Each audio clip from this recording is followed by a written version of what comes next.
One drawback to Mercedes from around 2010, a little newer than that, a little older than that as well, is that not all of them have Bluetooth music capabilities. Now, it's almost certainly going to have Bluetooth phone capability, but for music, that didn't kind of happen until the facelift W204, like over here, 2012 Plus, and some other cars as well. This little device right here is supposed to plug into your media interface port, kind of where the iPod connectivity cable would usually go, and it actually adds Bluetooth to your car. Now, you will not be able to control the Bluetooth music from your command system at all because it's just using an aux connection essentially. But it does have the convenience of using your phone. You can queue up playlists or queue up songs, whatever you like to do on your phone, and you should have the ability to play music through that. Link in the description below. I believe it is only like $30, which, considering you're adding Bluetooth, I don't think it's a bad thing at all. I will confirm that and put it in the description below. Alrighty, so with some cars, you're going to have the media interface connection in the glove box over there or in the center console. Kind of depends what model you have and all that. I know the W204 is the center console. This car and the ML W164 is in the glove box itself. If you've never touched this, you're probably going to have an iPod cable somewhere in there, but you can kind of see at the very back, there's a connection right there where this cable is going to plug into. So this guy right here from our little Bluetooth box is going to plug into that connection in the glove box in this car. For those of you watching who have Audis, I'm not quite sure where this cable would go. I know it's the same connection, but I'm not quite sure where exactly it is in your car. Maybe the same places, but yeah, just keep that in mind. Alrighty, so we've got the car ignition turned on right now. You can kind of see in the glove box, the blue light for the actual device is turned on. The device is now in pairing mode. We're going to go ahead and connect our device to it. Alrighty, guys, got my device here. I'm going to use an iPad for this video because I'm recording my phone. But as you can see, it says GA, Rui, whatever that is. I'm assuming that's it because there's nothing else here.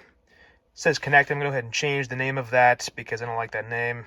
All right, now you can go ahead to our car system over here, our command in this case. Go to audio and then aux, and we should be all set.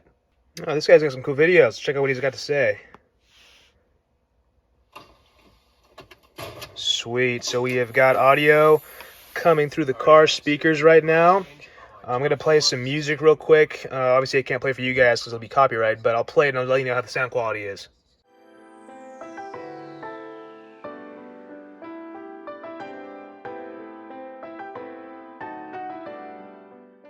Alright, so as you can see by my thumbs up there, the sound quality is excellent. I think it's better than most Bluetooth sort of signals I've seen before. Mercedes themselves actually sold an adapter that we bought a while ago, like maybe 5-6 years ago. Where you could actually change, it's called a Media Interface Plus. You'd plug in that port over there, and you could actually change this track and stuff through the screen, and it was cool, I guess, from that regard. But it was super janky. It never really worked properly. The sound quality was awful. Now, when I'm on road trips, I really don't care about changing the track. Usually I have a playlist running and shuffle anyways.